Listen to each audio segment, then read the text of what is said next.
हिंदू धर्म में एकादशी व्रत का अत्यंत महत्व है। यह व्रत भगवान विष्णु को समर्पित होता है और प्रत्येक माह में 2 बार, शुक्ल पक्ष और कृष्ण पक्ष की एकादशी को यह व्रत रखा जाता है। एकादशी व्रत न केवल आध्यात्मिक शुद्धि का माध्यम है, बल्कि यह पापों से मुक्ति और मोक्ष प्राप्ति का मार्ग भी है। अब प्रस्तुत है एक अत्यंत प्राचीन और पवित्र कथा। असुर मुर का संहार और एकादशी देवी का जन्म। एक समय की बात है, सतयुग में मुर नाम का एक अत्यंत बलशाली और क्रूर असुर था।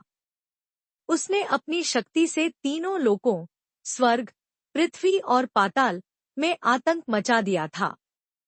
देवता, ऋषिमुनि और साधु संत उसके अत्याचारों से बहुत दुखी हो गए। देवताओं की प्रार्थना। सभी देवता मुर के भय से इंद्रलोक छोड़कर ब्रह्मा जी के पास पहुंचे और उनसे रक्षण की याचना की। ब्रह्मा जी ने उन्हें भगवान विष्णु की शरण में जाने का आदेश दिया। देवता वैकुंठ गए और भगवान विष्णु से प्रार्थना की, हे प्रभु, मुर नामक दैत्य ने तीनों लोकों में भय फैला दिया है।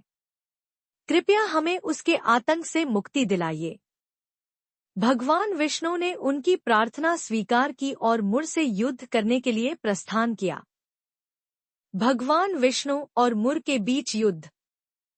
विष्णु भगवान और मुर के बीच भयंकर युद्ध हुआ। यह युद्ध हजारों वर्षों तक चला। अंततः भगवान विष्णु थोड़े थक गए और बद्रिकाश्रम स्थित एक गुफा में जाकर विश्राम करने लगे। जब मुर ने देखा कि भगवान विश्राम कर रहे हैं, तो वह उन्हें मारने के लिए दौड़ा।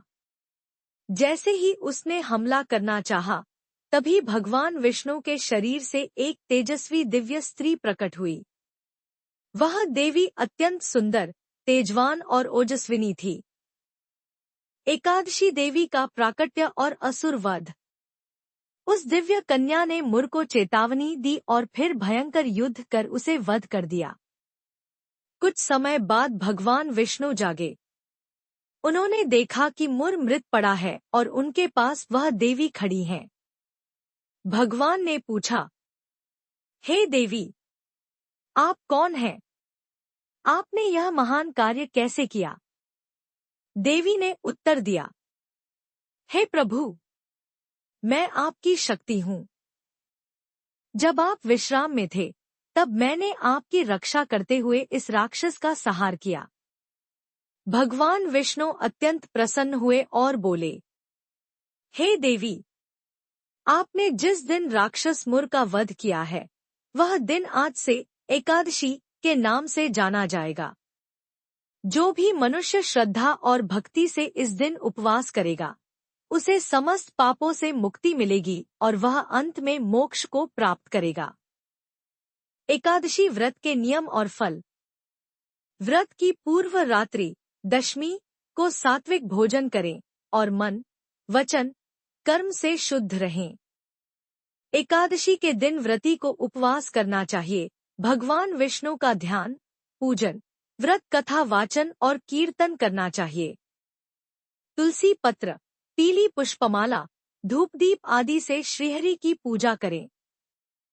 द्वादशी को ब्राह्मण को भोजन कराकर स्वयं व्रत का पारण करें। यह व्रत पापों का नाश करता है। व्रती के जीवन में शांति, स्वास्थ्य और सुख समृद्धि आती है। इसे करने से पूर्व जन्मों के पाप भी कट जाते हैं। भगवान श्रीहरि विष्णु की अनुकंपा सदैव बनी रहती है। जो भी श्रद्धालु इस व्रत को भक्ति भाव से करता है और एकादशी की कथा को सुनता या पढ़ता है, उसे महान पुण्य की प्राप्ति होती है। इस व्रत से जीवन में सात्विकता, संयम और दिव्यता आती है। जय श्री हरि विष्णु। जय एकादशी माता। यदि आपको यह कथा अच्छी लगी हो, तो वीडियो को लाइक करें, चैनल को सब्सक्राइब करें और शेयर करें।